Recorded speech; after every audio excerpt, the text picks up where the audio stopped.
Rum Creek Coal Company in Logan County, and today, for the first time, union and company officials met face-to-face to talk about resolving their differences. The area near the mine has been the scene of violence in recent weeks, but today there was calm, non-union coal trucks moving along peacefully.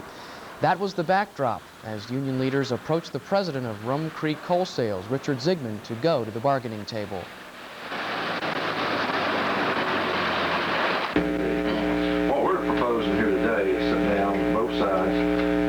Effort trying to get this situation resolved, get the people back to work.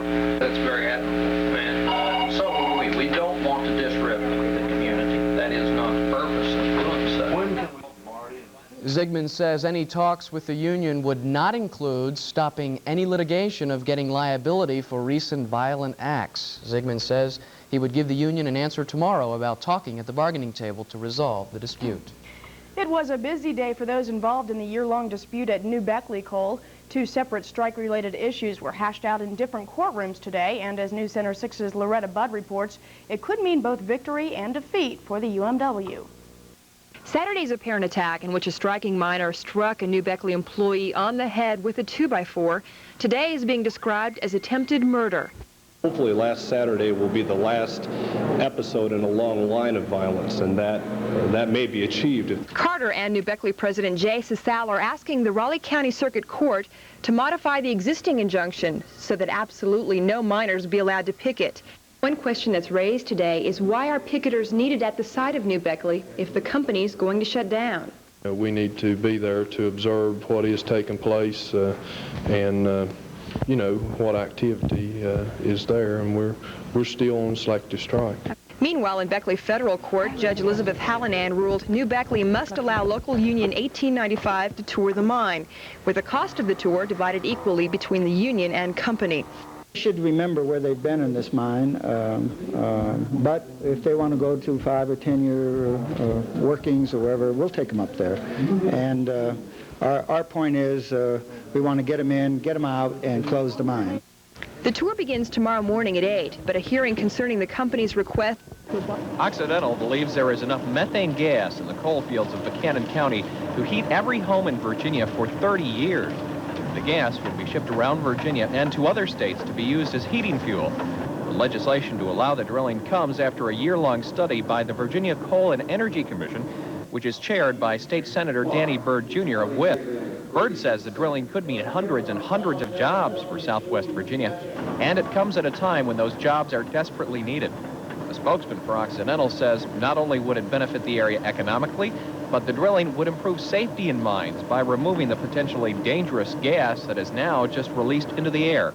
The company wants to place hundreds of methane gas wells on land Occidental now owns at the Island Creek mining operation in Buchanan County.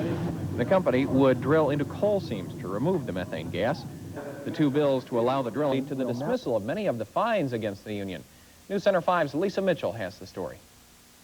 Nearly 10 months after the Pittston dispute started, striker John Powers is staying warm by a wood stove inside a picket shack.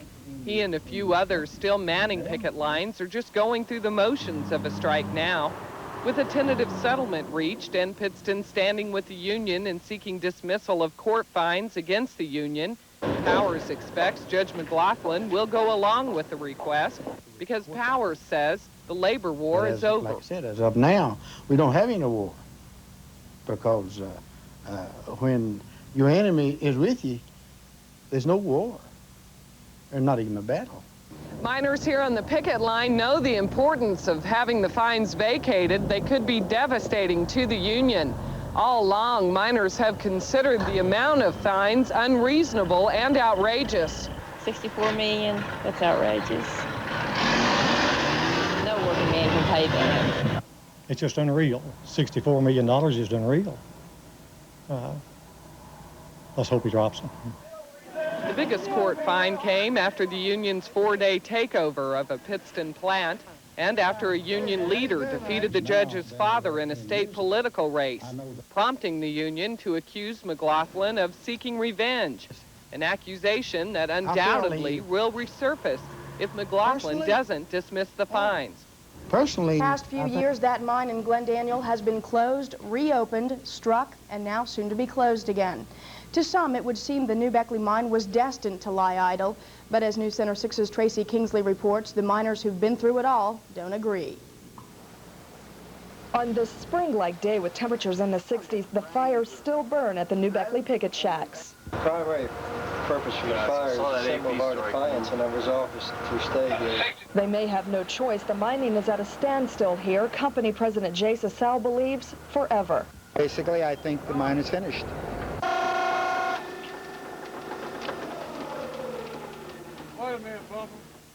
Today, workers were busy making adjustments to equipment and loading it onto trucks that would haul it away for rebuilding or resale.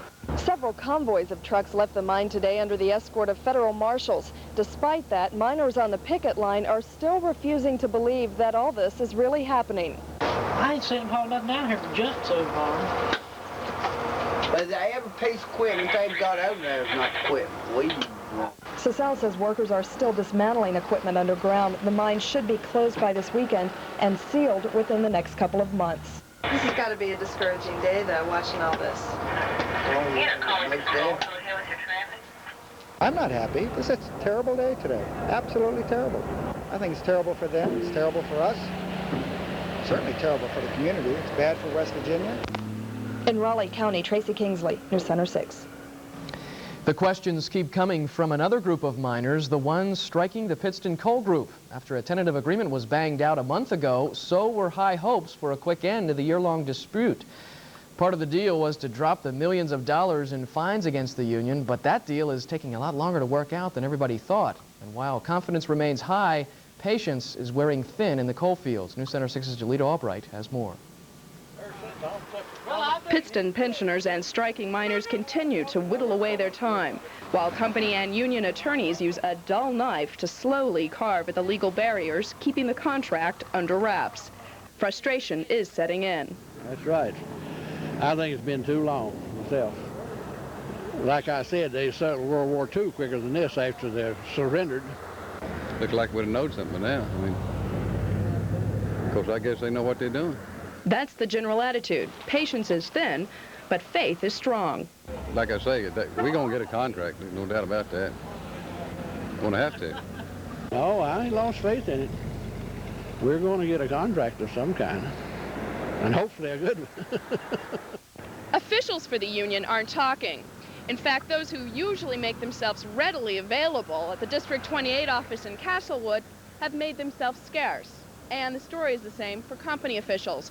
One company spokesperson said they'll have no comment until after the contract is ratified and this is all over. Then, I was told, they'll have plenty to say. It was a month ago today when, with much pomp and circumstance, it was announced a deal had been made.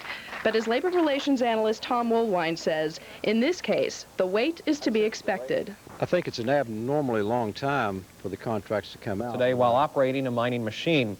In West Virginia, a labor dispute involving the New Beckley Coal Company has come to a close, literally. Leanne Necessary is in the newsroom with the story. Leanne? John, after a year-long strike, New Beckley Coal plans to close down the mine, sealing it off and filling it with groundwater. The striking miners there claim victory, but New Beckley president says it's a no-win situation. Federal marshals escorted truckloads of equipment out of the mine today. Kentucky this morning. The break-in was apparently in protest to the end of selective strike benefits to some miners. The local union there has been on strike against the Colonial Coal Company for more than 5 years. I came in about 1:30 this morning and was going to stay in the office there because we felt like Cecil Roberts had taught us how to do it up in Virginia, you know, by the Moss 3 plant, and it worked pretty good for them, so we figured we'd give it a whirl. But we didn't get to stay in there quite as long as he did. We were only in there about 15 minutes, and the super troopers and the city police come in and escorted us out. Miners received their last benefit. Will be dismissed under an agreement signed by 2 Pikeville judges. Now, most of the charges stem from an August caravan the union staged, complete with horse-drawn buggies on a public highway. Meanwhile, the 2 sides are still waiting to resolve the matter of about $64 million in union fines before the new tentative contract can be read by the rank and file. And as the union tries to rebuild a relationship with the owners of Rum Creek Coal in Logan County, the walls of its picket shack there came tumbling down today. Witnesses said they heard a loud explosion around 1 o'clock this morning, and within 15 minutes the shack had burned to the ground. Now, luckily, the only things inside the shelter at the time were a couch, a refrigerator, and a TV. No arrests have been made in the incident. The union has been on strike at the site since Rum Creek began using non-union labor. Into the hands of striking Pittston miners. Attorneys for the company and the union were supposed to be back in Russell County Court this afternoon. Instead, the two sides were trying to smooth some ruffled feathers with the labor board in Washington. Before the contract gets the final stamp of approval, Russell County Judge Donald McLaughlin must agree to drop all charges against the union, including $64 million in fines. They'll try it again on Monday. And in Logan, officials may either start writing in or escorting coal trucks to help clamp down on mine violence. That warning follows attacks Monday and Tuesday, where rock throwers reportedly shattered 2 truck windshields. Biondi isn't sure exactly which methods may be used to prevent... Parents and students say fighting has gone on in the... Sponsors of the bill say Dickinson has suffered more than any other county because of the strike. The financial problems are due to a loss of more than $1 million in coal severance tax revenues. The bill would let the county use projected revenues from next year to benefit the school system now. Appropriate $500,000 from the coal road severance tax monies, move that money from that account over into the general fund, allowing the Board of Supervisors in Dickinson County to appropriate up to $1.5 million. As News Center 5's John Lundberg reports, next week the strike could be settled. The union has reached an agreement with the National Labor Relations Board that settles the legal problems the union has been involved in with the NLRB and Pittston. The agreement does not settle the legal problems the union still faces in court, namely $64 million in fines. Under the agreement with the NLRB, the union and Pittston will be able to drop all charges against each other that are currently before the board. The agreement is contingent on union members ratifying a tentative contract agreement. Well, it's great that the NLRB's dropped they're straightened out, and that's a step. That's a step in the right direction. That's what the step we want to know. The other big obstacle that now stands in the way of the miners and their mines could be cleared up on Monday. That's when a judge has scheduled another hearing to discuss the fines facing the union for illegal strike activities. That's another step that we need to make, and we're looking forward to making that step. The same hearing has been scheduled twice before, and both times, at the request of Pittston and the union, the hearing was delayed. Monday